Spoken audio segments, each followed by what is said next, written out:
I almost said good morning. Good evening. Good evening, everybody. Welcome to this second annual Accessibility Night here at the United Methodist Church at Absecon. I'm Reverend Dave. I'm the pastor here, but tonight I'm mostly a tech guy. I'll be making sure that all of you at home can be a part of this as well. And the head of the show tonight is going to be Jacob Hackett. He's not in his spot right now because we have a special thing for you to begin our night with. In the back of the great hall here, Jacob and a couple of his very, very important friends are going to begin this evening with some musical entertainment. So let's give them our attention as we begin our night.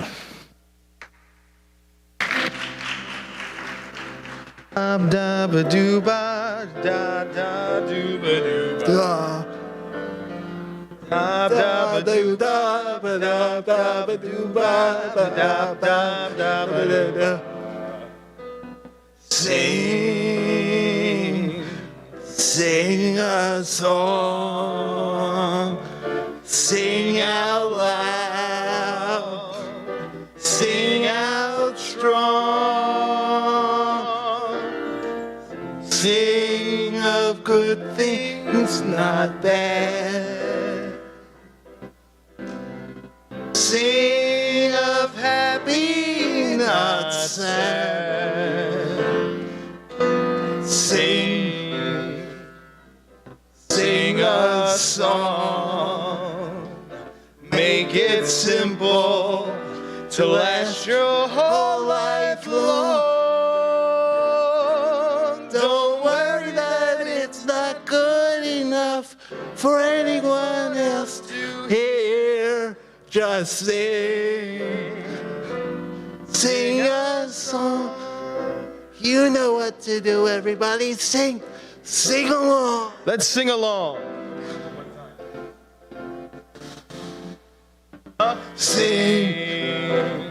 Sing a song. We can't hear you. Make it loud.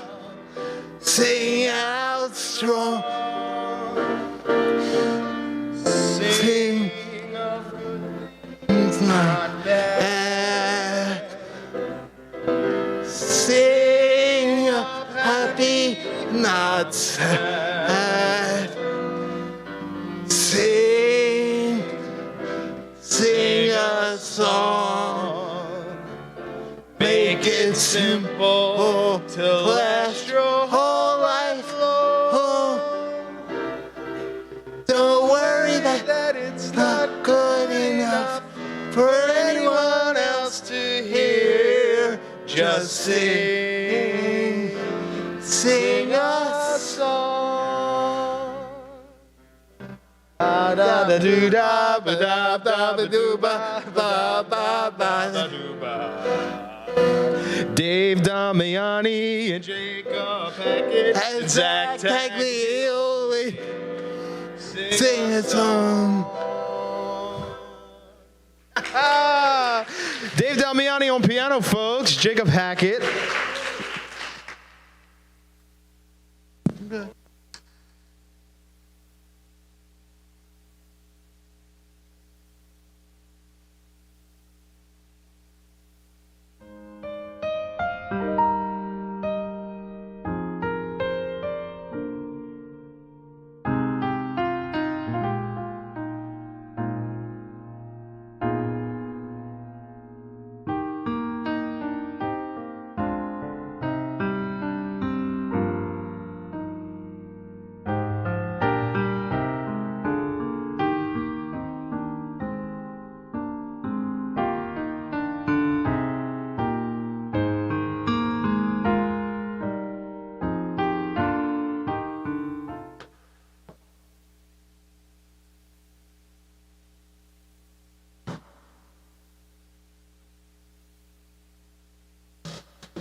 We've been friends, and I asked them, would you like to come back this year?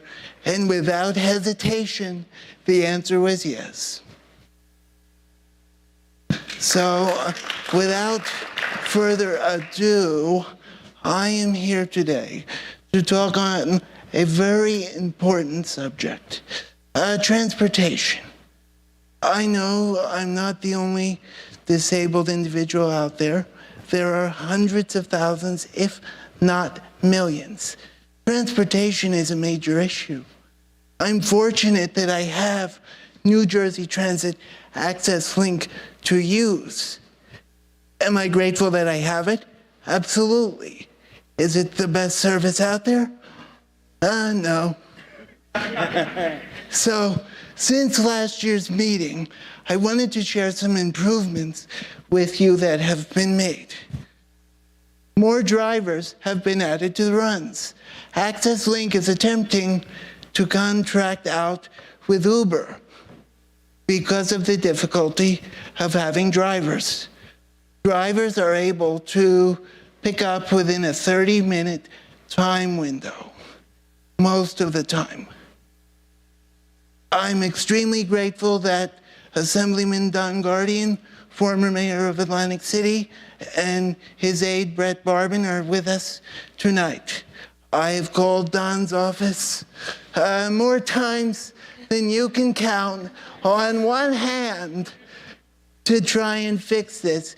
And Brett, I thank you for listening to my gripes on FaceTime more often than not, because, you know, if I tell stories like I was a half an hour late to church, and Rev, being as gracious as he is, waited for me to get in the church before church started.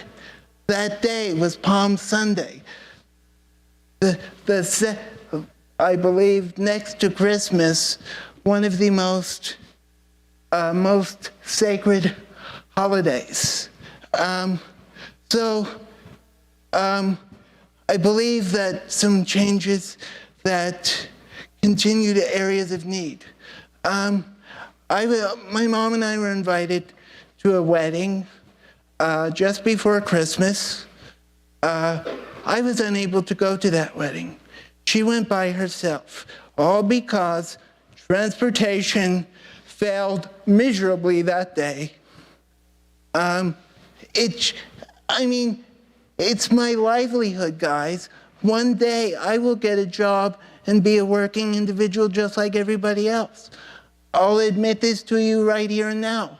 And I know it for a fact. I'll never be able to drive a car. I know these things. I live my life every single day.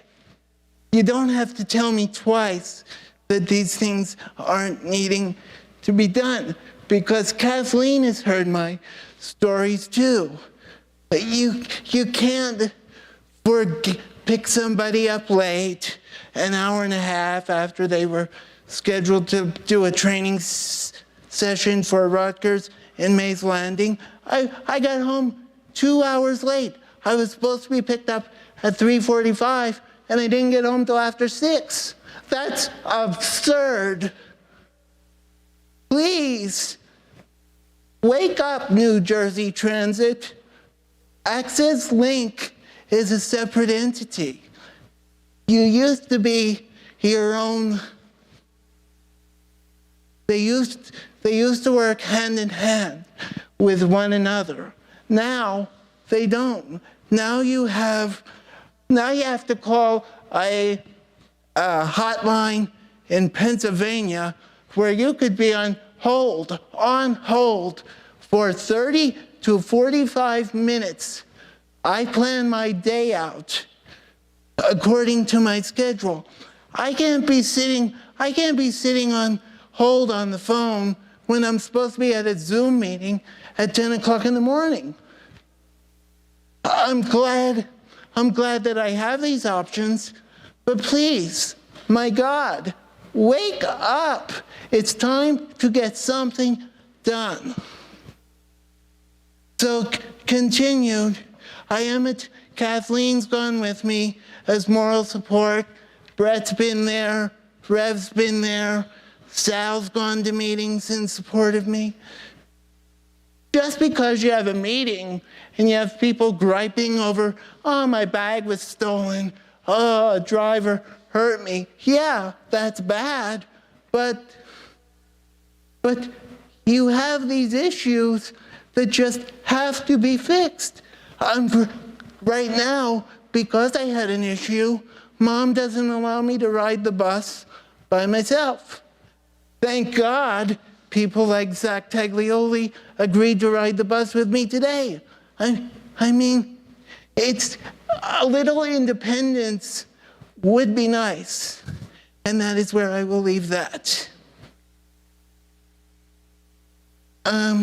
Introducing with, I'll talk about this picture a second.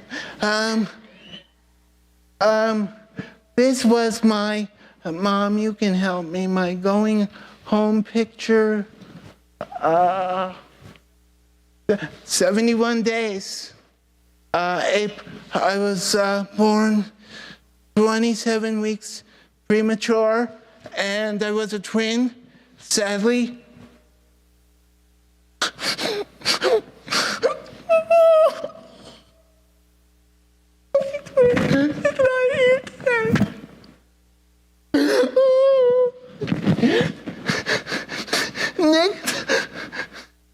Next slide. Can't do this. Now, I would like to talk about a much happier subject. This year, the South Jersey Field of Dreams celebrated our 20th anniversary, and those of you who have been a part of the organization, and Dylan, my mom, Zach's been there, Stephanie's been there, Dave's been there, Kathleen's been there, Belinda's been there, so everybody on this panel has been there. So now, let's take a walk down memory lane together.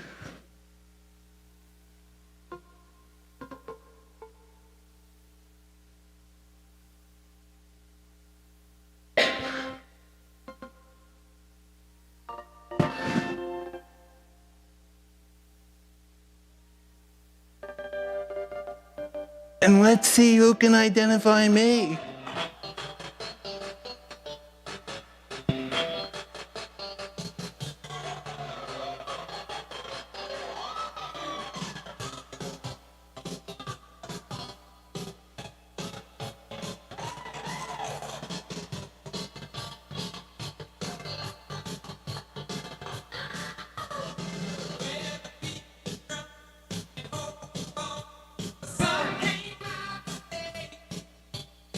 Oh, watch it.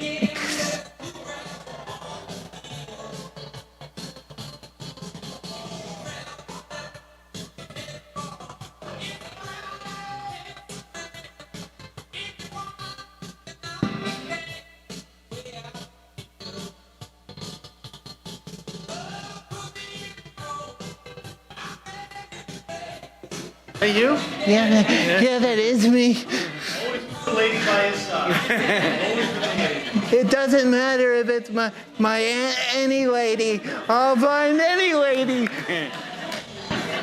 See you.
Is that who that was, Mom?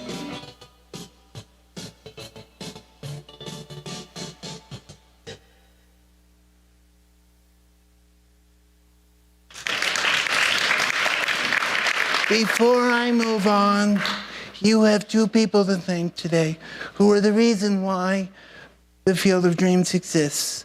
They are sitting in the audience today. I cried once, I may as well not cry again. My grandparents are with us tonight. Thank you for coming.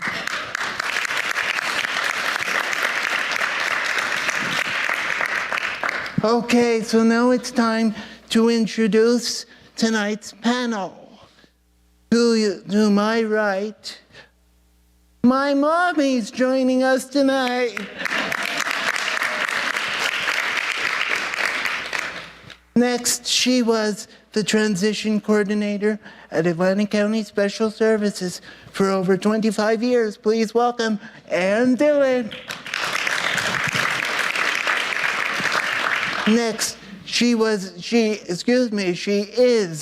the Master Gardener Coordinator for Atlantic County. She has two children on the autism spectrum. Please welcome Belinda Chester. Next, I met Zach Taglioli at the East Coast Music Hall of Fame. Zach can tell that story when it's his time to talk, but ladies and gentlemen, speaking on what he saw during his time at Montclair State University, please welcome Zach Taglioli.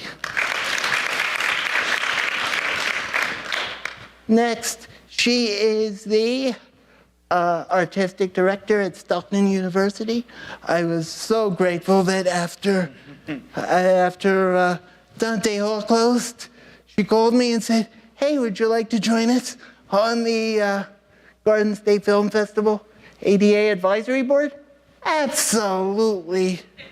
I'm so grateful to call Steph one of my dear, dear friends. Thank you for being here tonight.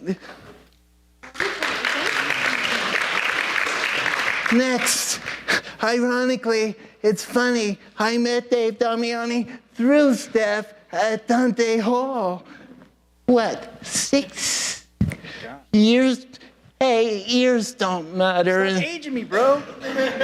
Can you believe it? Can you believe it? I'll be 25 in next January. Talk about aging. Can you believe it?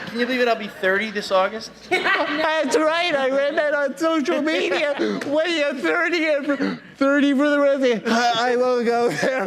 Ladies and gentlemen, please welcome Dave Damiani. Next, or last, I should say, she was my teacher for half a year during the COVID shutdown at Atlantic County Special Services. She was one of the structured career-based learning teachers. She was there for 36 years. Please welcome Kathleen Barron.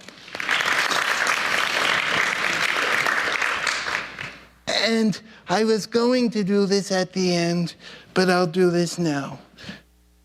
Thank you, Rev and committee, for all you did for the last 10 months to help me put this together.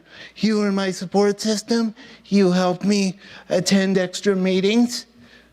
Thank you, everybody. I sincerely would not have been able to do this without an audience or without this panel. Thank you, everybody. And now I will get down to business. Next slide, Rev. I have to. Okay. Speaking on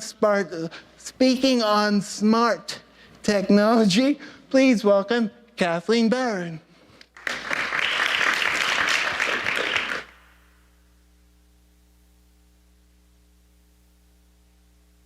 Hi, thank you. Thank you, Jacob. I want to say that I'm really privileged to be on this committee this year and last year, and I've learned so much working with you. for this time. We've spent a lot of time talking about the issues that exist with transportation, attending some transportation meetings. And I remember last year, Sal calling you the Ralph Nader of this, this issue. And I believe that that's true, that the change is coming because of the strength and the absolute determination of Jacob to make change happen. And I agree with him when he says something has to be done. So we've had a chance to go to meetings and then talk afterwards and to see, and there are a lot of times where we're feeling like we're spinning our wheels a little bit, but you also get to see the workings of these committees and finding our way in to have more influence and more ability to really make some change. So even though I retired, I'm still learning from Jacob a lot about the issues that are out there.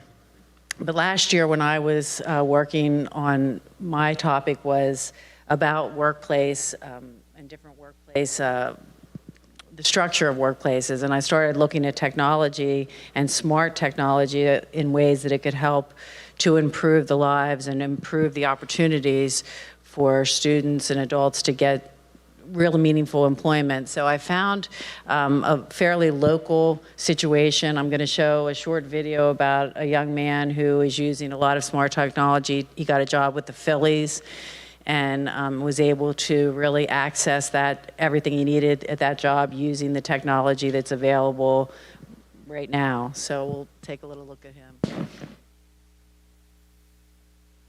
That's a 34-year-old male, 7 my son. He lives for sports. So Matt has a dream job with Philly. I walk in anywhere, and do it all, and the dad. He has the same hopes and aspirations that most people do.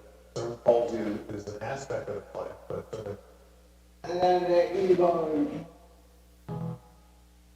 when we lived in the last house, any little mechanical need that he needed to adjust, whether TV getting louder, turning the light on because it was dark, any of these things, that fell to us. He had to call to us to take care of it.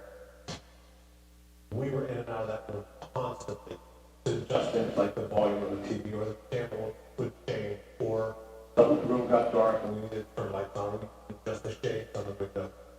I got on. I think one of the important things that Voices has brought to us is a little bit of liberation, not only in the day-to-day, but in terms of adopting things as they come forward.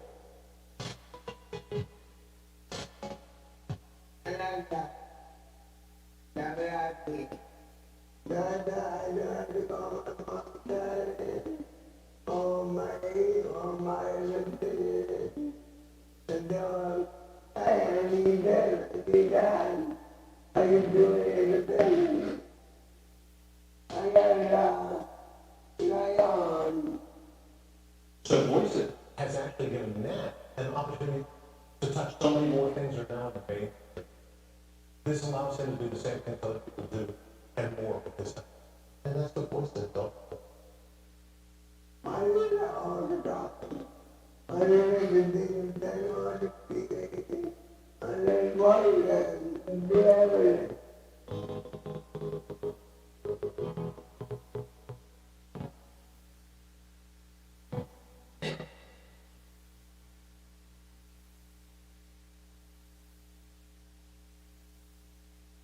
I must say, technology, that was the first, I glanced at that video, but I never really watched it until I was looking at that screen, watching it. I mean, guys, we didn't have this technology 20, 30 years ago. Thank you, 10 years ago. I mean, we had some, well, you guys would know this. He had something called AOL. I mean, technology has really evolved. Now you have, and I use it, whether she listens to me or not, it's a miracle, Siri. You have Siri, you have so much. So just, if we can continue the involvement of technology, I think more people will be set up for life. And what I'm learning and seeing, I put a couple other videos into the PowerPoint. I'm not going to show them all here tonight because I would go over my time, and I don't want to go over my time, but I thought I would include them so that really we could see not only what's available now, but the innovation that are coming down, and the newest Apple innovation really is paying attention to the accessibility, and they're trying to improve it. Like the voice, for years, it really couldn't understand, so we tried to use voice commands for a long time when I was teaching, but it was always just so sensitive, and you couldn't have the students actually use their own voice, and then it would get the wrong thing. They're perfecting that technology so that adults or students can use it in a way that is actually meaningful and doesn't require a lot of extra help. But I included, last year we talked about a rating system for restaurants. Remember, we brought that up, and I started whenever I was researching this topic, I saw that Google now has, and I included it in here, but again, I won't show it, but Google now has a way to put that onto your search so that it'll bring up restaurants that are accessible. And I think, and then restaurants, of course, are doing what you said. They want the business, so they're adding their name to the list, and it comes up as showing an accessible location in Google Maps, so wherever you go. So that's really exciting to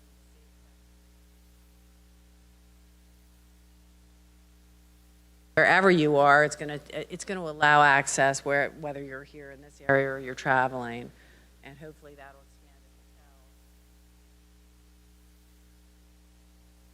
So if you want to go to the next slide, I listed some of the new innovation that's coming up.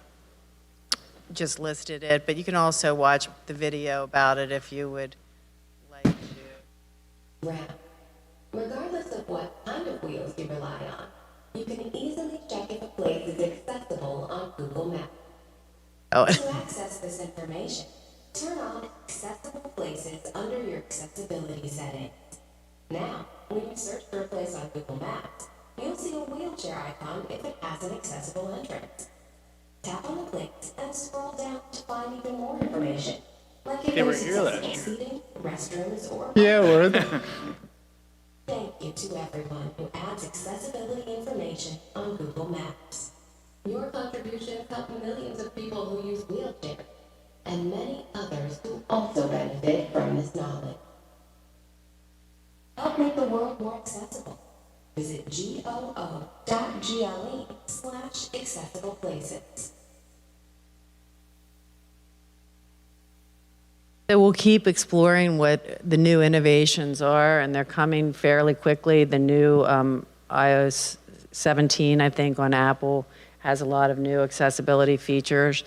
And I'm just going to, my last suggestion that I've started trying to use I'm sure everybody gets all the surveys from wherever you get business done, whatever service you get a survey on your phone.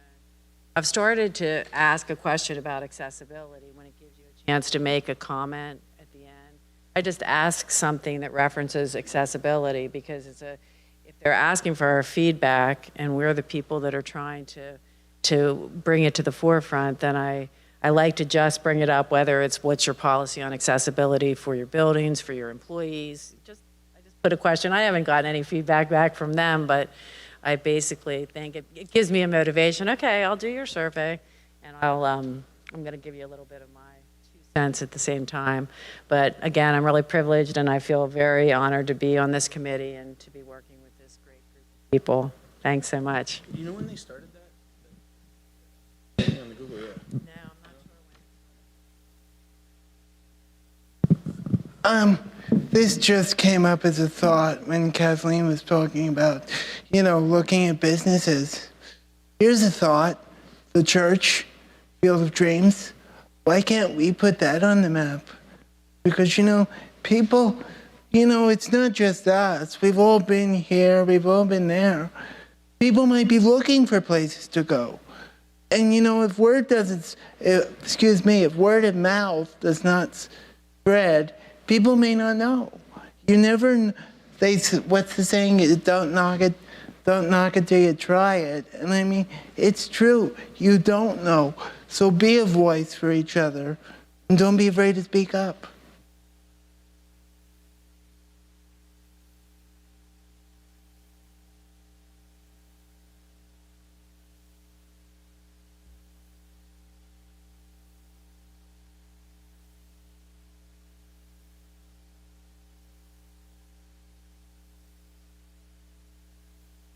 And here's a thought.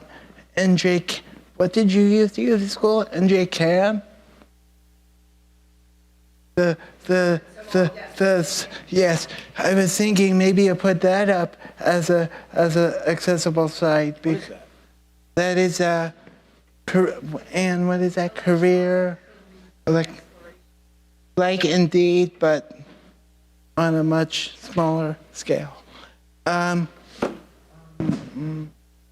Next.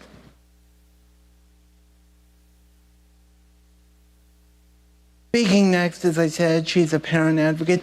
She is the Master Gardener Coordinator for Atlantic County. I was fortunate enough to visit her building several times over the last 2.5 months. We had several heart-to-heart discussions about how to fix the garden to make it more wheelchair accessible. Accessible, that's what happens when you combine two words at once. So speaking next, as I said, please welcome Belinda Chester. Thank you. So Jacob and I over the past, forever, I don't even know how long we've been talking. We had our little Friday dates for a while, even through COVID. And we would talk online, and we've talked a lot about my garden, and I've had him take a look at things, but really what I wanted to talk about today is kind of a piggyback on what we were already talking about, and that is what technology looks like going forward. So, about a week ago we said COVID's over. Officially, now we're in the post-COVID era. But COVID brought things it brought a twofold thing for people with disabilities. On one hand, it made things harder because all of a sudden, everything went to technology, and things that were a problem for disabled became harder. But on the other hand, there are things that once were not accessible, socially, jobs, so many of the things became accessible to people with disabilities. And I think that what really concerns me, and especially in my own job, is we're having conversations going forward and everyone says, we're zoomed out, we're tired of being online, we don't want to talk. I have to keep reminding people that while we are zoomed out, we have to, every time we look at a program now, we need to take a look at it and say, is there a way we can make this hybrid? Is there a way that we can still bring these people in that don't have the ability to come in? My building is a prime example of it's not easy to get to, right, Jacob? We've talked about that several times. It's not easy to get to. And once you're there, it's not easy to get transportation in and out. And, we think about, let's bring everything back in person, but what happens to the people who we go back to, it's not accessible anymore? Even through COVID, it's funny, everyone suddenly it started to notice how much there was lacking when they realized all the inconveniences that people with disabilities always had. And suddenly we were inconvenienced, so we had to say, oh, well, how can we make this more convenient for us? So we did, but we still left people out. We left people out in that maybe those who were hard of hearing still had problems with dealing with the programs that we were using online. Not really usable in the beginning. It's gotten better, and all of these things are continuing to change, but they also, as we move into post-COVID and go back to, we want to go back to normal. It's our normal. And does our normal go back to excluding an entire community of people? I've had many meetings recently where people said, we should not do things online anymore. We should really be going back to in-person. I work in the gardening world a lot, so obviously things are a lot of hands-on. But there are people who want to learn about the science of gardening, and that part you can learn online. and take that into whatever your space looks like, at home, at a job. We have the ability to teach people job skills that they could then take into, for me, they could then take into a garden center and be able to do that. They don't have to be in person to learn it in the beginning. They can learn it on the job, but have the basic skills. So, as I said, my focus really going forward has been what do we do going forward to say, let's not send people who finally were able to be apart. People socially could be apart. People could be connected in ways they never could be connected before. How do we keep them from going backwards as we project forward? We need to meet them here and say, how do we keep making it better and more accessible to them, rather than saying, okay, that was great, now let's move on. So. Thank you, Belinda. You know, I brought up a concern to Belinda after one of my first visits to Rutgers Cooperative Extension. My concern was the bathroom. And and what boggled my mind, and I'm mad at myself for forgetting to ask somebody to take a picture of the bathroom, because it was virtually impossible for me to turn my wheelchair and get in and out of the bathroom. And I said to Belinda, how is that? That's by no means. I said, can that be relooked at for the ADA? And they said, no, that used to be a school, that used to be this, that used to be that. So they said, no, I'm not trying to, that's not the right word, but it was very much an eye-opening experience for me, because I looked at it and I said, if you remember, I said, so which one did they send you to? Like, was it the one down the hall, or was it the one by my office? Because that's kind of what our building looks like. It's really old, and it has been a lot of different things. We're probably one of the oldest county buildings that is still being used. And I had to take a look at that and say, you know, I didn't think of that. I would never think that it would be so difficult for you to get in and out of the room. And he was being sent to what is considered our handicap bathroom. And in going back and looking at it, I could look and say, wow. So see, that's one more barrier to our programming there at the site. And one more, you know, reason for me to say we shouldn't take away the things that we've advanced, the things that we started doing that allowed more people to be a part of our program. That doesn't mean we shouldn't look at the building and make it more accessible, but let's not take away the advancement that we have right now. But I would have never thought of that, Jacob. So I was actually really glad that you could take a look at that, and I could, you know, we could go to the people who can do something about it. Yeah, and I became very good friends with your, she's your boss, right? No, she's not my boss. She's not. I'm sorry. Anita, the office manager. I went to her, and you know, she was just so gracious. She contacted Jerry Del Rosso, who was in charge of things in the county, and she is our building manager. Thank you. That's what she does. She goes directly to the county and says, "Hey, this is something that's come up." And she was a very good voice for me to lean on while I was at Cooperative Extension. Belinda, thank you so much for joining us this year. Next. He is your morning DJ on WJFU Radio from 6 to 10 o'clock in the morning. He's an entertainer. He was a college student at Montclair State University. Please welcome Zach Taglioli. Thank you, Jacob. Yeah, I think I have to touch upon how we met. We met at the East Coast Hall of Fame, and Jacob was surrounded by very old Connie Francis fans, and here I walk in and Connie Francis is kissing him on the cheek. So it goes to show you that no matter where you go, you find somebody who loves you. And I think that's why we're all here this evening, because we love Jacob. So give it up for Jacob, ladies and gentlemen. Before you start, Zach, and Ken Schaefer, who's in the audience, knows the old joke. She kissed me on the forehead, and the lipstick still hasn't rubbed off. The lipstick on her collar. Yeah, but like Jacob said, I was a college student at Montclair State University. Graduated actually a year ago this past Saturday, and have been paying off my student loans ever since. But public colleges and universities, I found out, folks, rely primarily on state and local government funds.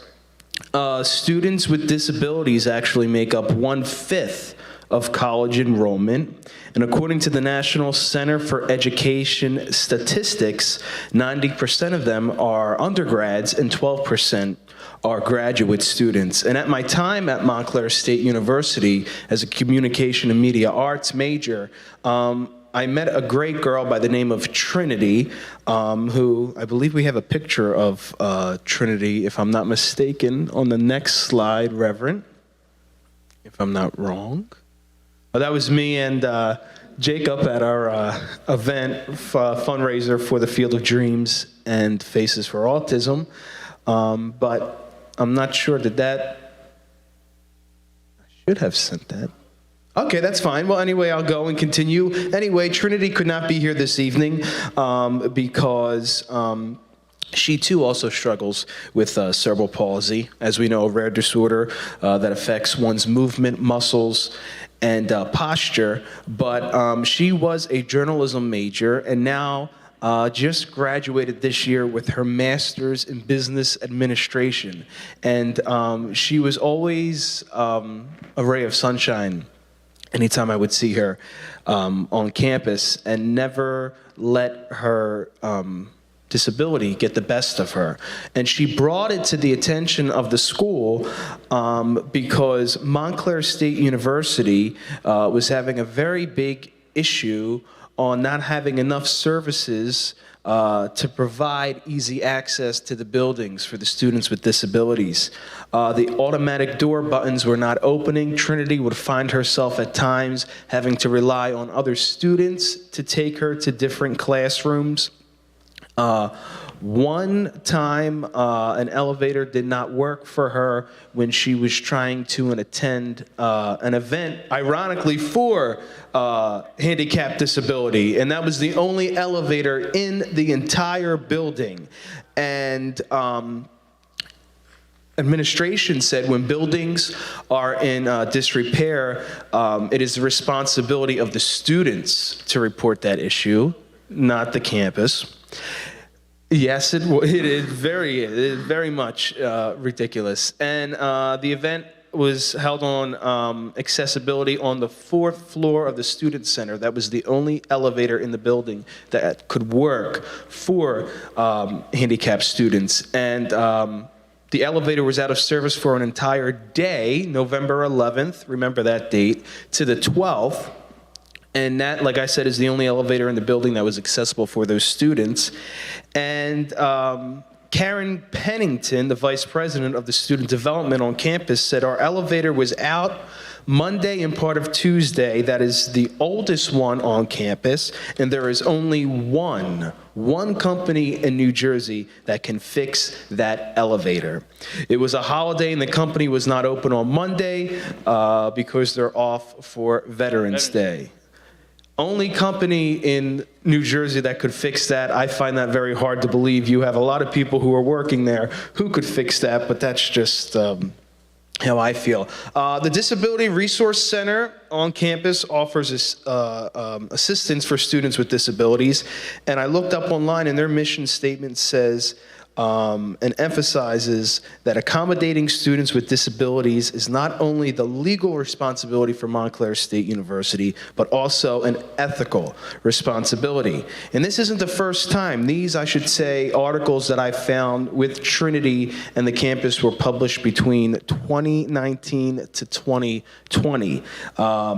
The university did receive a complaint back in 2014 in regard to Section 504 of the Rehabilitation Act of 1973, and the complaints were issues related to cracks in the walkway that made it hard for wheelchair access. Automated door access, that was still another issue back then, and problems with the stalls. And you can see right here that Trinity was trying to get into an elevator access at the School of Communication and was having trouble with that. I'm not sure. That was the elevator that I was speaking of. That was the oldest elevator at the university, the main elevator to get students to the 4th floor. A lot of the students who were going to that event, I should have told you, were handicap disabled, so they had to find a new location on campus to get those students to, and some of them had to travel across campus, which is a hassle for someone dealing with a disability. And according to Montclair, in an article dating back in 2019, they said the campus meets the New Jersey state standards in terms of handicap accessibility. But as we can see, Trinity had to open a door by herself because the automated button was not working for her. And as an update, I have an article that I read back dating in November of 2022. They had another issue with an elevator in Freeman Hall dormitory. Was out of service, making it difficult for those students with disabilities to get out. And lastly, I have here, in a joint effort between the Office of Resident Life and the Disability Resource Center, disabled students can complete a lengthy housing accommodation form at the campus that allows them to present their case and possibly get room accommodations. However, the form clearly states that a student with a disability can still be denied of their condition if not deemed significant enough for accommodations. And I find that to be absurd, because anybody with a disability should be accommodated just like the rest of us so they can be comfortable. And what do I spend? About maybe $60,000 in student loans to go to Montclair State University, and you couldn't fix something as simple as an automated door to let somebody who was disabled have easy access like myself. And it just baffles me that they're still having this ongoing situation after countless times of students bringing it to the students' attention, as well as the faculty and administration. So that's all I have on that. Thank you, folks.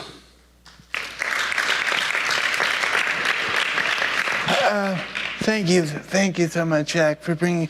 That is absolutely absurd. I find that hard to believe. Ironically, before we move on to the next person, Ken Shaver and I were, ironically, DJing my grandparents' class reunion last 2 Octobers ago, and he had to walk me through a kitchen to get to the elevator.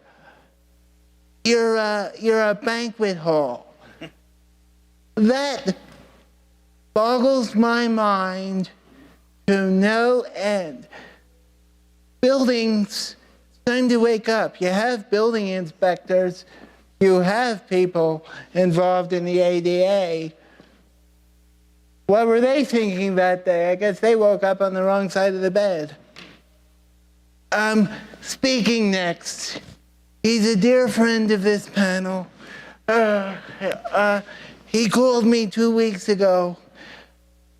And you know, when Sal the Voice calls you out of the blue on FaceTime, you're afraid to answer the phone. I answered the phone. I said, "Hello, Sal. What's the matter? How can I help you?"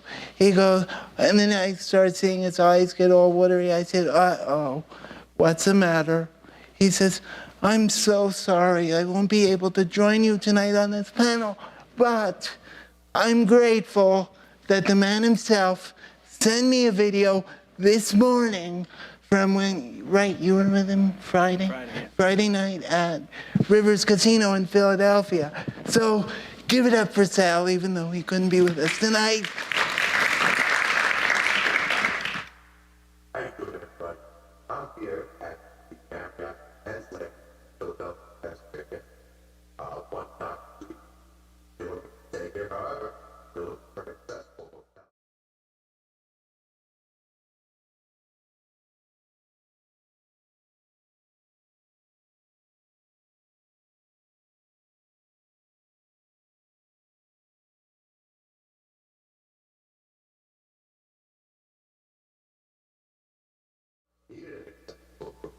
this point now not available.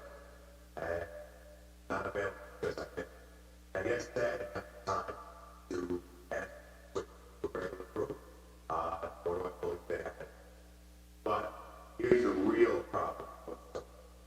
This is, if you go to open a door, you know, however, the left side is just by this button. See, I pressed it, nothing is gonna. That's a problem. That's a big problem. So, what are we talking about? We're talking about the fact that this specific hotel room is broken. Yes, but maybe not. I think what we're talking about is that the system as a whole is broken. There is accountability, like APA,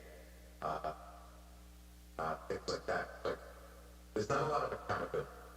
I think that moving forward, this panel can inspire some common sense legislation for American disabilities, for making places like this full tap in America, in a major city, in a hub, accessible.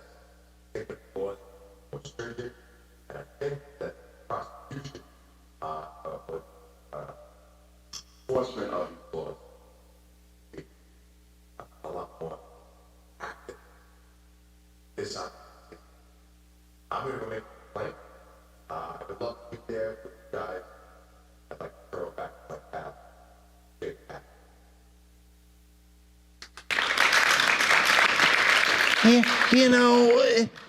You know, we're all real human beings, but you won't find anyone more real, more genuine than that man on the screen. This has nothing to do with tonight at all. But back in December, I said to Zach when we were planning my fundraiser, I said, what if we had Sal come down? And the man drove all the way down from Staten Island, New York, sang 2 songs, hopped back in his car, and went back on his merry way to New York. Sal asked me, in place of coming to tonight's forum, if he could come see the Field of Dreams before the season closes out in June. I said absolutely, and he will be joining me the last Friday of the year. So Sal, even though you're not here, even though you can't hear me, thank you for providing your insight. I agree with that.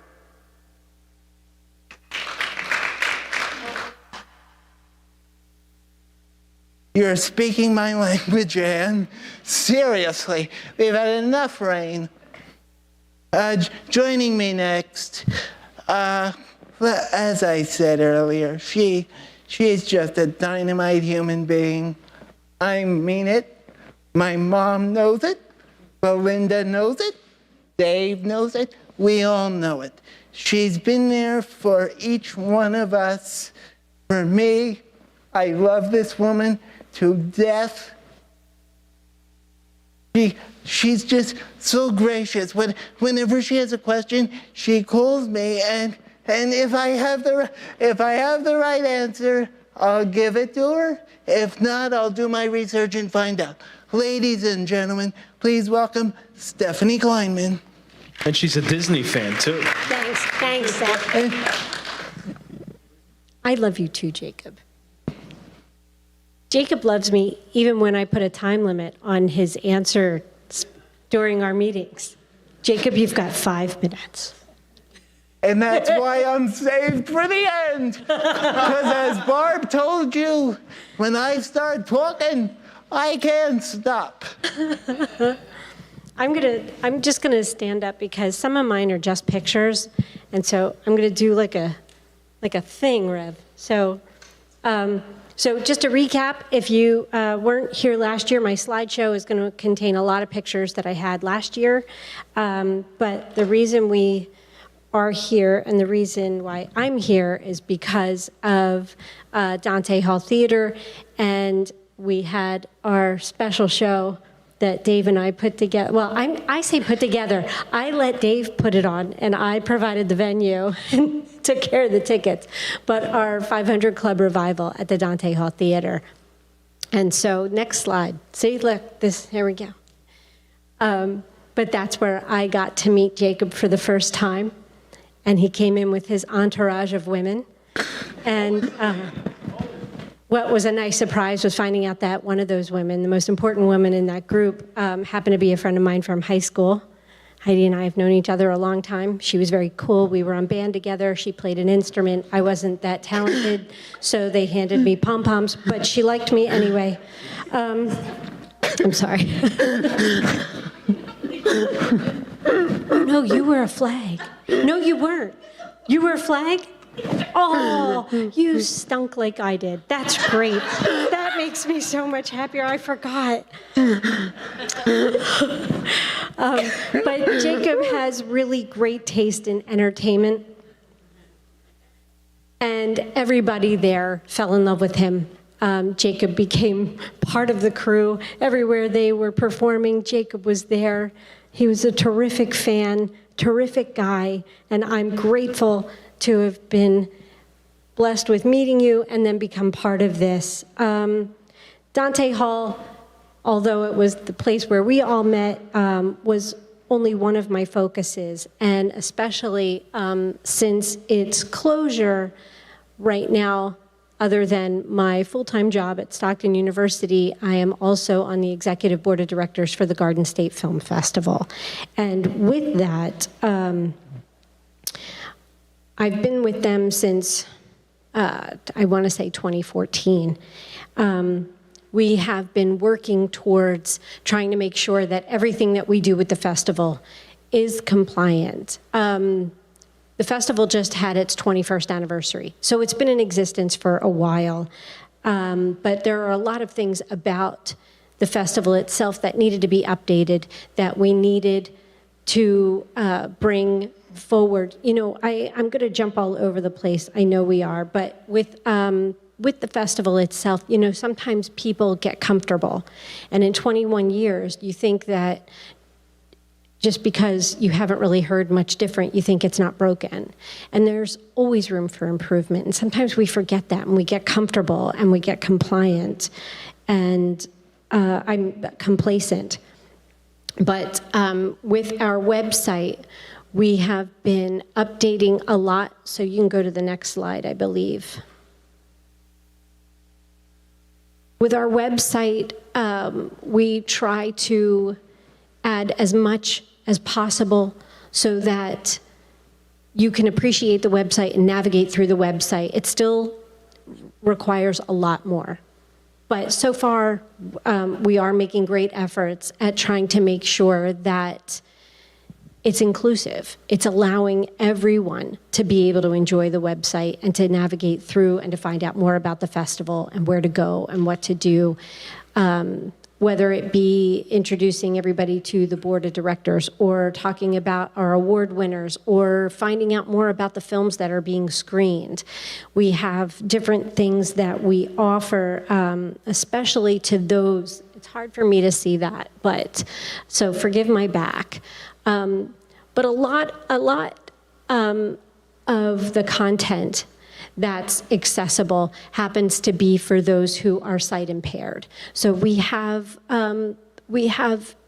I haven't dug into it too much, so I'm kind of curious about it. But the dyslexia friendly tab allows those who might have an issue with reading because it's not processing. And I think that that's something that's really important that we might not think about. Everybody thinks about making the text larger or even, what else do we have? We have the contrast for those who might have a difficulty breaking down the colors that you're seeing even. There's a lot that goes into this that those who don't have these issues don't think about. And that's what we're trying to do. We're trying to find out what we're not doing. But because of that, we also have people who want to tell us that they're not feeling represented or they're not getting the accessibility that they need. And so we also try to be very transparent about filing grievances for these accessibility issues that they might encounter, whether it be on the website, whether it be at the festival in person or throughout the many events that we host throughout the year. And so along with that, we have a very detailed grievance policy, and we're very open to that, and we encourage people to talk to us and to dig in with that. But it's still, we still have people who don't want to bother. I mean, a lot of people go out and they want to enjoy themselves at a good evening, and if they have issues, the last thing they want to do is come home and write about it. Some people do. Some people have no problem critiquing and giving a bad review, but some people are like, you know what, I just won't go back. And those are the people that I worry about, because the majority of people just don't have the time. They're like, you know what, I don't feel like dealing with that again, and I'm just not going to go. And they don't say anything. And so this is how we never know, because as far as we're concerned, we didn't hear about it, so it must not be an issue. You can go to the next slide. So with the many venues, the festival's not held in one building. It's throughout Asbury Park, and we have multiple venues that we work with. Oh, no. I'm looking at that, and I'm wondering if it has all the right. It has to. Okay. The pictures don't look like the ones that I should be seeing right now, so we're just going to go with this. Without getting into too much detail, before we have the festivals, every year we go to these buildings and we check on their accessibility. We make sure that their codes are up to standard, that they're compliant with all their issues. But compliant doesn't always mean functional. I mean, listening to the story about the bathroom is a perfect example. I recently had to assist a friend over at Oyster Creek, which is a wonderful restaurant and everybody loves it. But she's in a wheelchair. And to get to the bathroom, you have to make a really sharp 90-degree turn. And she said, I don't know what to do. I can't turn that way. And so it took me, fortunately I went with her, but it took me shifting her wheelchair. And then once she got into the bathroom, trying to get into the handicapped stall was almost impossible. So just because you offer these things, to be able to say that you are ADA compliant doesn't always mean that you are accessible. And those are the things that a grading system will help with, because I'm assuming in this app, there's also a place to put your opinions and say, okay, yeah, they are, but I'm going to tell you, don't go in this room, or watch out for this issue or that issue. But we do this ourselves as much as possible with our walkthrough inspections. And that's coming from somebody who doesn't have a disability. And so what I started talking about when we put together the committee for ADA and DEI compliancy, I was made the chairperson of this. And I thought, well, that's great, except now I have to rally a really good team around me, because I can't speak on these issues. I can try to enforce the correction of them. And how do I do that? So other than being blessed with people like Jacob that I can talk to about the things that are real struggles that I would never take into consideration, a very popular method throughout the industry is to put together a list of key performance indicators. And it's about designing a matrix that will make your customers or your attendees, your guests, feel comfortable answering questions, giving feedback, and finding the right questions to ask in those situations, so that you can create like a baseline of where you're at, and then you can continue to track that by continually feeding into these indicators how you're succeeding, how you're failing. You want to look around the room. And you want to see who's there, who's attending our events, where are they coming from, and then the really big question is who's not here, and why aren't they here? And that's the thing. And going to the people who are in charge 20 years, they're like, well, we've been doing this for 20 years and we have great attendance numbers. Well, that's not really being inclusive, is it? That's just saying, well, this group can make it, so good for them, and we don't have to care about anybody else. You can't do that. We have to reach out to everyone else, because it was great during COVID because we had a virtual festival, and then the following year we did a hybrid festival. And now this year they were like, you know what, the hybrid one was just too much. It was too much work, it was too expensive. Well, what about the people that are still stuck at home? Maybe not because of COVID, but for other reasons. And don't they deserve to enjoy this also? Like, are we just out for ourselves, or are we really trying to include the community? And that means the entire community. And so putting these key performance indicators together, our first and obvious choice was to put out a survey. And we got all excited, and we talked about the survey, and we came up with the best questions to ask. We have to collect data, so we're asking their zip codes. We want to find out their age ranges, their ethnic backgrounds. What kind of groups do you identify with? Finding a range of who is answering these survey questions. How are we going to get it to everybody? Oh my gosh, we're going to come up with a QR code. That's fabulous. We're going to have a QR code, and we're going to put signs and posters all over all of the venues. And we're going to have these QR codes up, and all the people have to do is snap their phone. We were so proud of ourselves. And then Jacob said, what if they can't snap their phone? And we thought, holy crap.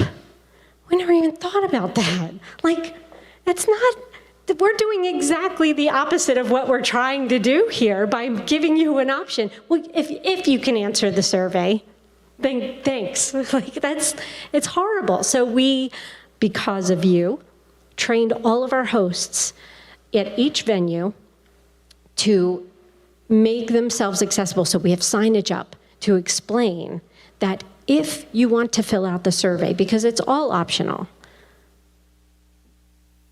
see us. We will take your answers anonymously. We will assist you with submitting your questionnaires so that there's not a spectacle made of it. If you need our help, we'll do that, but we need to find ways to help you do that. We just want it to be for everyone.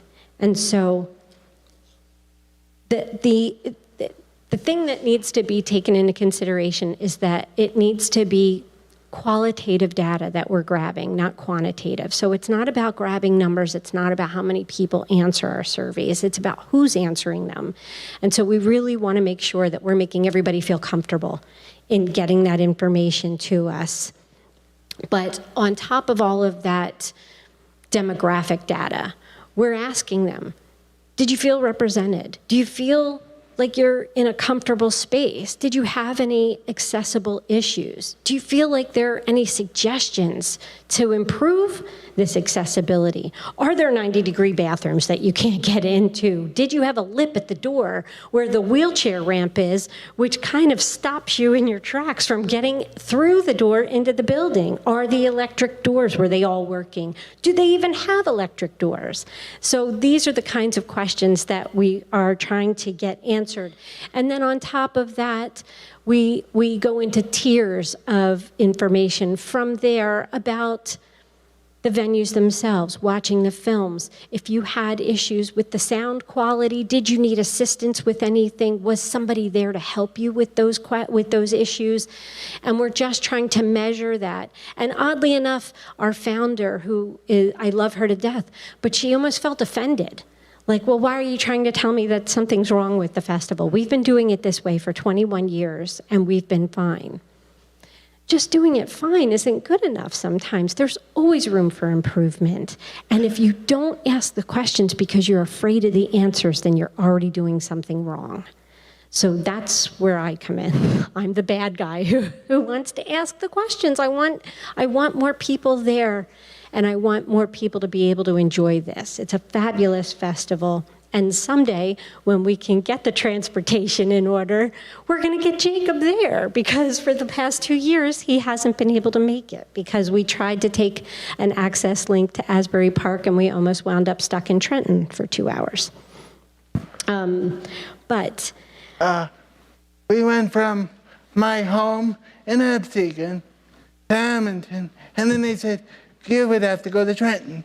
Trenton would take you somewhere else, and then to Asbury Park. Hello, people. Does that make sense to anyone in this audience? No. Exactly. You got that right. But I am grateful because on top of the fact that we're all fans of Jacob, I'm actually learning a lot of valuable information, and he's so good at sharing it. So thank you so much. Next, Zach, I was thinking the three of us could do this together because we're all entertainers. But first, as I said, Stephanie introduced him to me. Who's counting? Who the heck? 2015, thank you very much. Numbers don't count. Please welcome Dave Damiani.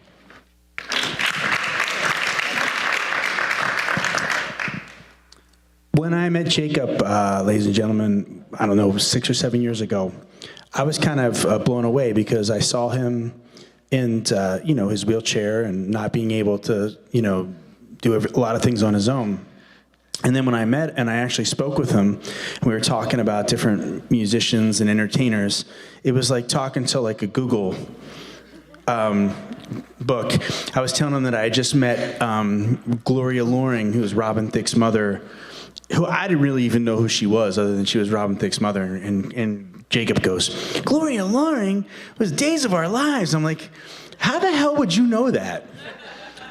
And it was interesting because maybe I am naive, or I hadn't been around a lot of people that had physical handicaps, but I didn't realize how sharp somebody could be with a physical handicap, because I knew that it affected his body, but it really didn't affect his brain. And that's one of those things that it's easy to kind of dismiss someone, or not kind of like, you don't really maybe notice, especially because it's not something that you see all the time. So I took that and we became friends, and we started to talk about the accessibility issues.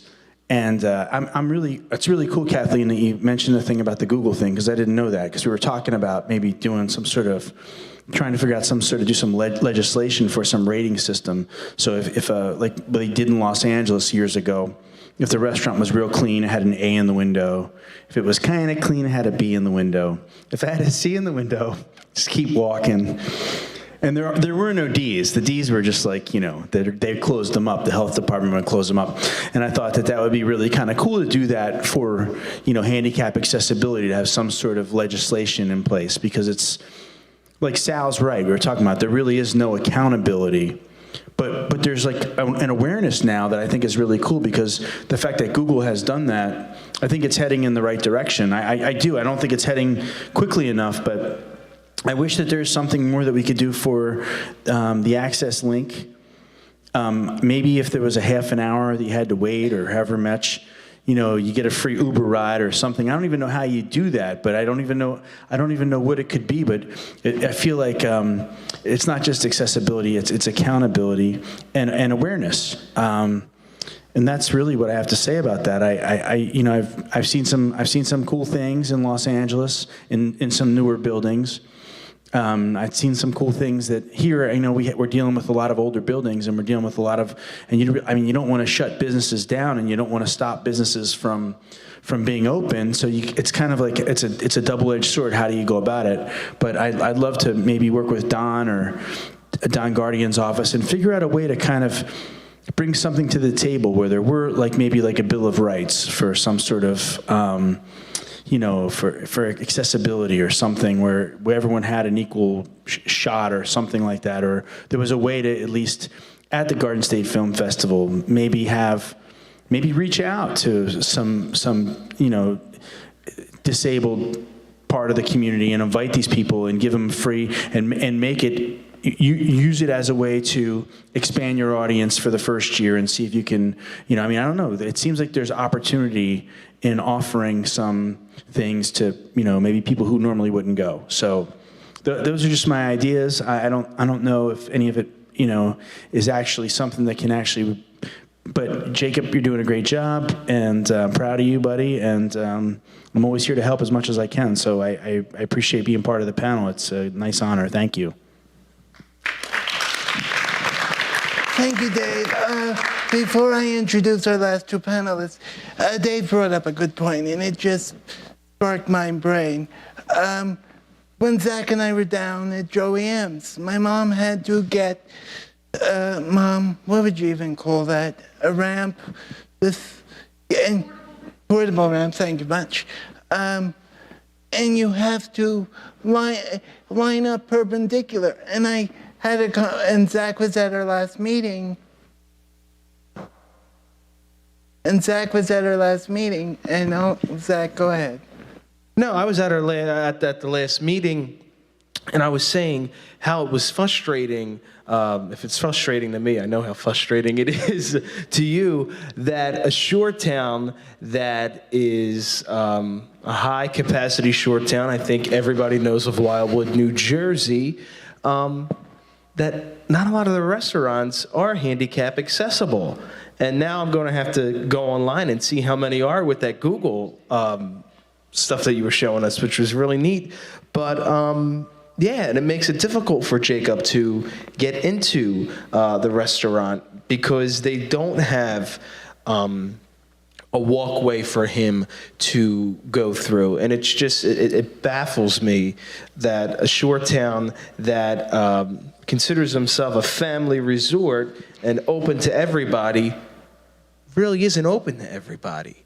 So it's just something that I found to be frustrating and something that we need to bring to the forefront of the Jersey Shore, especially down here. Don't know too much about up in North Jersey near Asbury Park, but I keep my eye open everywhere I go to see if these places are accessible for disabled people. Yeah. Hey, thank you, Zach. Thank you, Dave. Moving on, she's my biggest fan, my biggest advocate. Please welcome, everybody knows her at this table, my mommy.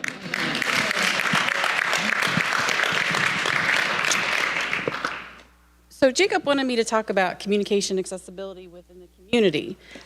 Here I have 2 pages of notes that I took, but after listening to everyone here, I feel like I'm of my spiel. So I want to first touch on something that Kathleen said, the Voice It. The Voice It is new, and it learns your voice.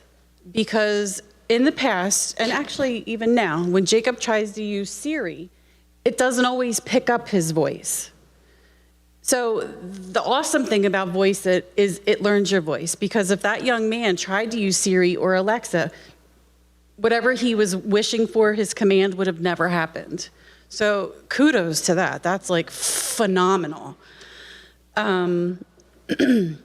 Sal was talking about the hotel. Last year, we all went to Boston to see my daughter race, and we were in an accessible room. That just the opposite of Sal. If you weren't handicap accessible or handicapped, they didn't use that room. The room was filthy.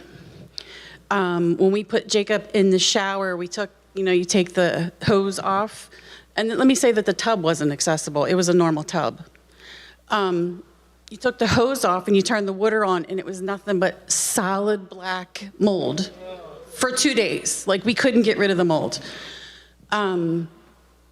So a lot of these places, they say they're handicap accessible.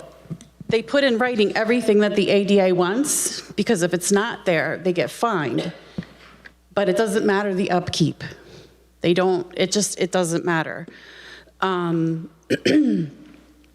In talking about like restaurants, ADA compliant, they do what they have to do. Joey M's place, I know we love it. It's not accessible. There's no room for a chair. You have to move furniture out of the way. And the bathroom, yes, it has a handicap accessible stall, but you can't get to it. So because on paper they say they have all this stuff, And if they don't have it, again, they get fined. Oh, well. But they can say that they have it, but it doesn't matter because people don't go in to check it. It all goes by documentation and signatures and the person who does the CO and all that other stuff. I don't know all the building stuff.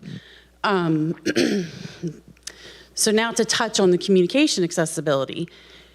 ADA says that every place that you go has to be accessible to those people who can't communicate, those people who are blind, those people who are deaf, restaurants, retail places.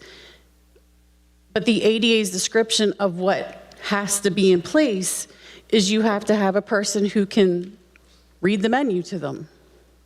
Doesn't have to be in Braille, doesn't have to have pictures. It just has to be able to be read to them. What else did I read? Yeah. A deaf person. If you are waiting on somebody who's hearing impaired or deaf, the only thing you have to supply them with is something to write their order down. Because they're assuming that that person can read. Obviously, someone probably doesn't know ASL, and there aren't pictures typically, especially if you go to an upscale restaurant. So they just want them to write it. So I was reading a story online about a lady who went to a restaurant, and the restaurant was so busy that the waitress briefly read the menu, supplied her with a meal that had something in it that she was allergic to, that she'd never read that ingredient. So again, there's like a lot of faults with communication. One of the biggest things about communication accessibility in the community is that, Whoa. Sorry, that was me. It's all right, is that it's up to us. It's up to us to be patient. It's up to us to listen. Especially in today's world, there are so many franchises that employ people with disabilities. You don't know when you're going in that somebody with a disability is going to wait on you. You also don't know by looking at someone if they have a communication disability. If someone has a traumatic brain injury, you don't see it. They're not in a chair necessarily like Jacob. If someone has an auditory processing delay, and you know what, they need an extra 10 seconds to understand what you just said to them. They don't need you losing your patience, because that's what you're gonna do. And you're gonna repeat yourself, and then they have to go back to the beginning to try to process what you're saying, and you keep saying the same thing over and over. You can't see that. There's a lot of things, neurological impairment, or if someone has a stroke, you can't always see that. You have no idea what's going on in their head to know how quickly they can respond, if it's clear, if you're gonna understand it. Stuttering, for example, guaranteed if any of you were in a conversation with somebody who stuttered, you're uncomfortable. You wanna finish their sentence for them. They're not. They're used to it. And that takes away from them being intelligent. You feeling uncomfortable, you rushing them, you wanting to finish their sentence. And when we communicate, what is the biggest thing? Just be social. You want to share your feelings. You want to talk about what happened to you today. You want to ask somebody how they're feeling. You want to tell jokes. You want to feel like you're a part. But when you take that away from somebody, there's no pleasure. There's no pleasure in going out. So it's better to stay home and do what you're used to. There's a parent at the field. She wants to coin the phrase different ability instead of disability. Dis is negative. Dis means you're lacking. Dis means the opposite of what the word actually is. Disability means you have no ability. So if you have a different ability, yeah, maybe you can't walk, but you can do other things. I can't tell you how many times Jacob, when he was younger, because people look at him and they see him in a chair, they assume he doesn't know anything. And again, that's on them, that's not on him. So what you see isn't always what's there. And having patience and wanting to listen and just being a kind human a lot of times is how communication is going to expand within the community. I had a lot more to say, but that's it.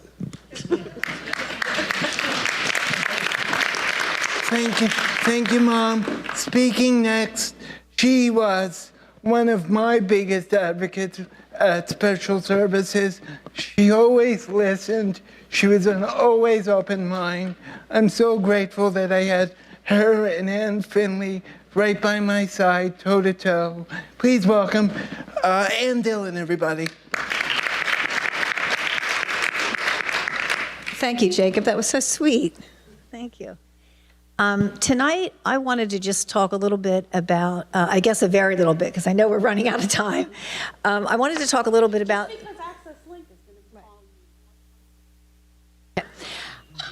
I wanted to talk a little bit about the need for greater accessibility to employment opportunities. As Jacob mentioned, I worked at Special Services for over 25 years, and I worked with many students between the ages of 18 and 21, including Jacob, who had employment goals and were therefore focused on career exploration and planning and on getting work experience to better prepare themselves for employment after graduation. I saw so many wonderful real work experiences in the community, including Jacob's work experiences, and I saw so many great job placements following graduation. And even though I'm now retired, I still see or hear or read about very creative employment situations. So that is progress. I think that we've made a lot of progress in my lifetime. Unfortunately, at the same time, I know very many people who are differently abled that would like to be working and are not, or people that don't even know that working could be a goal because they've never been exposed or informed. And I see the statistics that show how many fewer people with disabilities are working than are people without disabilities. So for that reason, that's why I feel that access to employment opportunities has to continue to improve.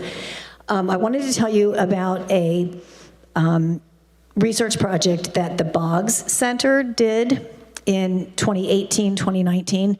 The Boggs Center on Developmental Disabilities is New Jersey's University Center for Excellence in Developmental Disabilities Education, Research, and Service. Jacob is very familiar with the Boggs Center because he works for them. This was the substance of the project.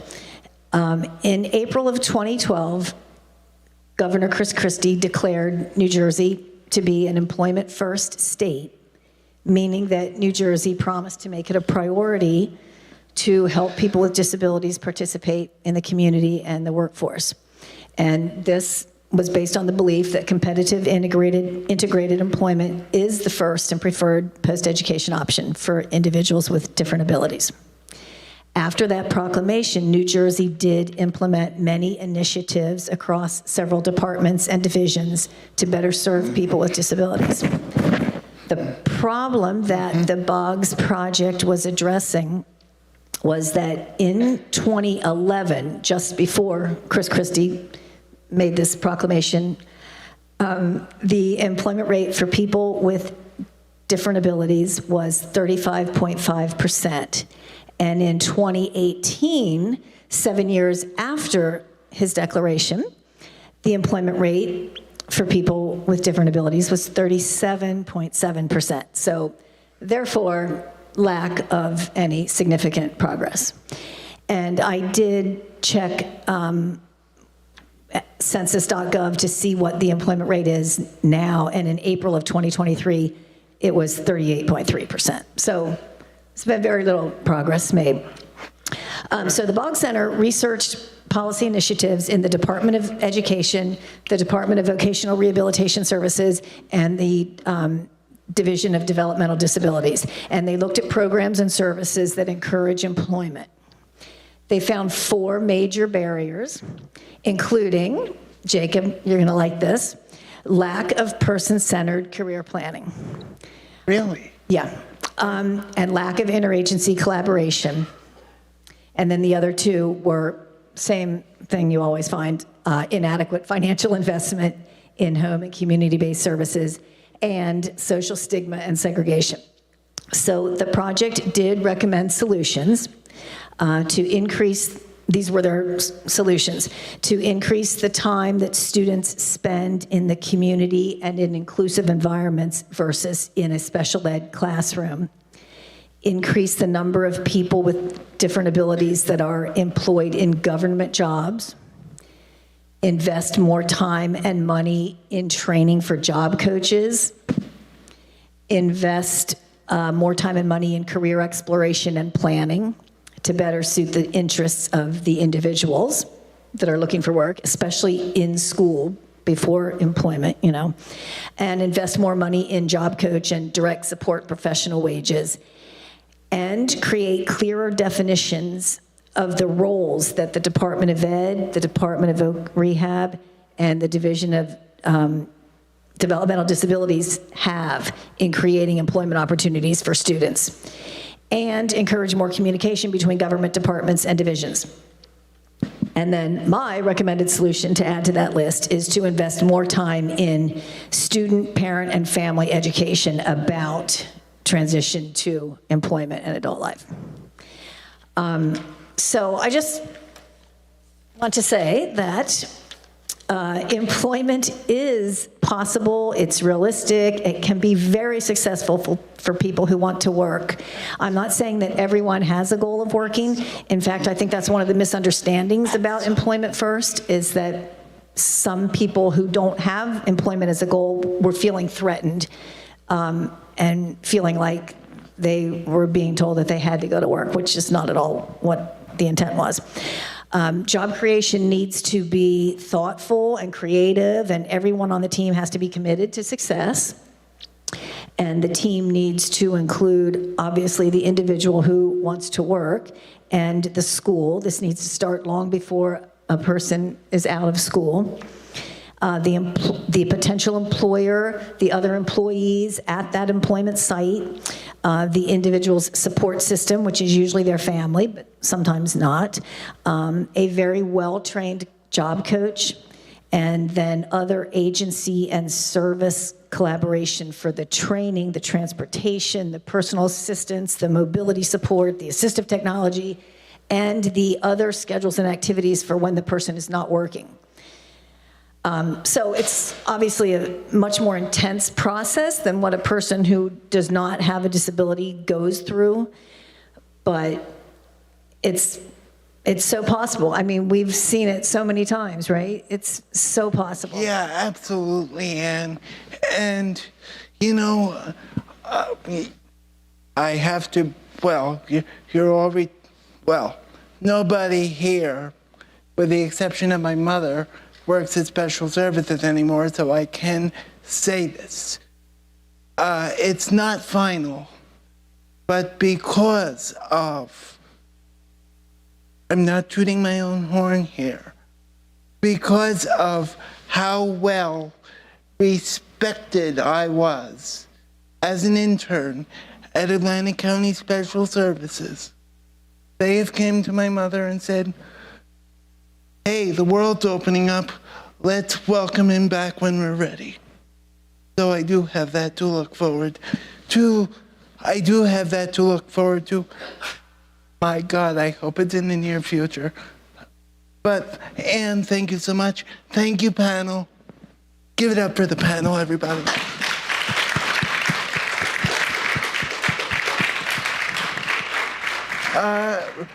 Reverie, what's up next? Q&A?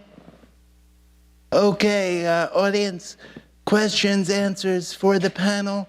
May anybody here?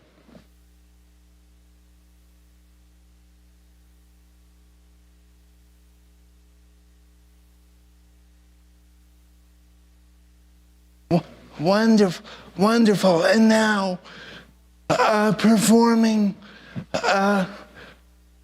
doing it his way. Please welcome Zach Taglioli, who is substituting for Sal the Voice as he sings Sinatra's My Way. I tried to dress like Sal today too, so that helped. And as Sal lost the weight, I gained the weight. So I think I'm the chubby Italian boy now. Yeah, we'll do the track. The track will be probably much more simple, but give it up for Jacob Hackett, ladies and gentlemen, once again for doing this wonderful accessibility talk. And you have educated me, my friend. You sure have. So I'm happy about that.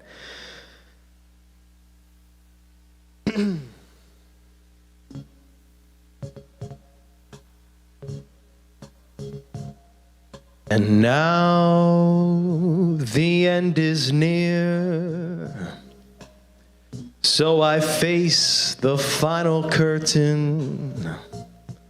My friends, I'll say it clear, state my case, of which I'm certain. I lived a life that's full. I traveled each and every highway and more, much more than this. I did it my way. Regrets, I had a few, but then again, too few to mention. I did what I had to do and saw it through without exemption.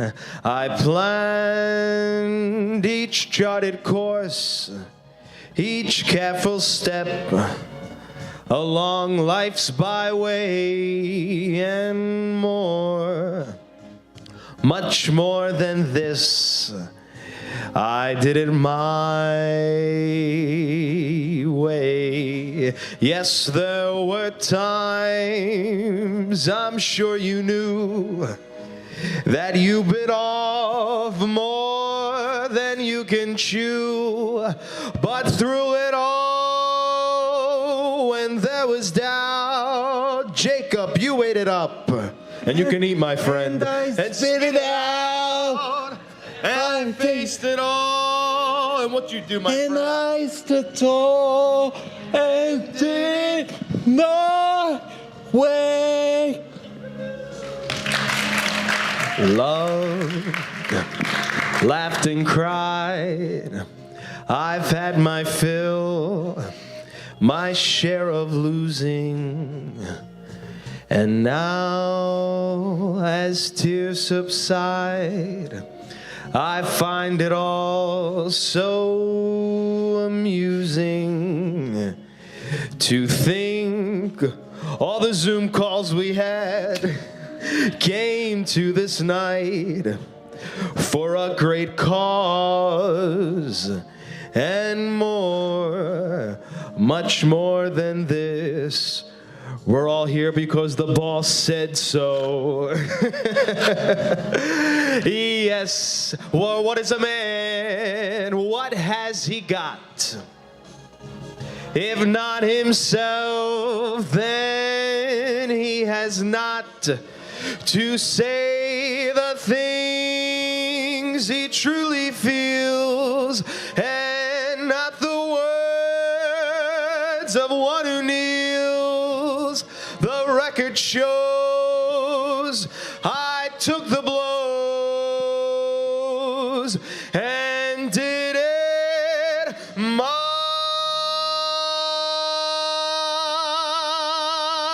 way. Let's do it together, man. Let's do it. My way. Good night, folks. Stay well. God bless. Before we say goodbye, I would like to invite my committee up here one final time. Ladies, please join me up here.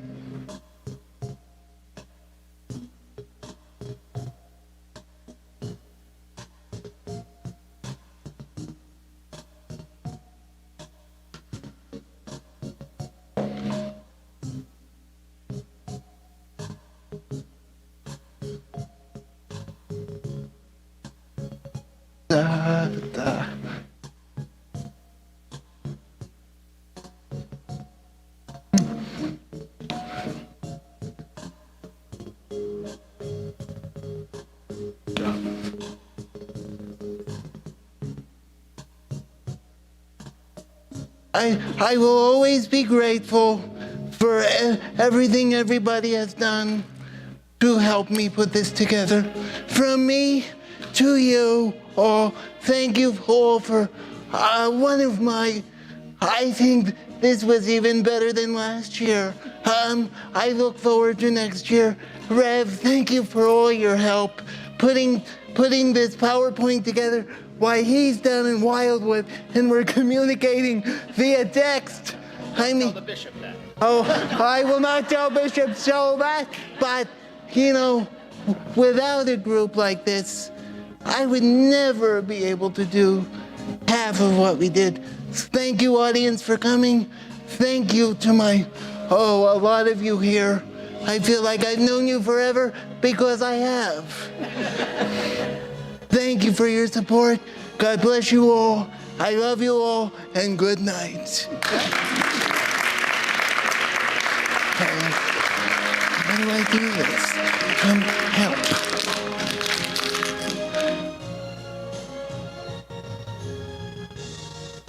Let's get this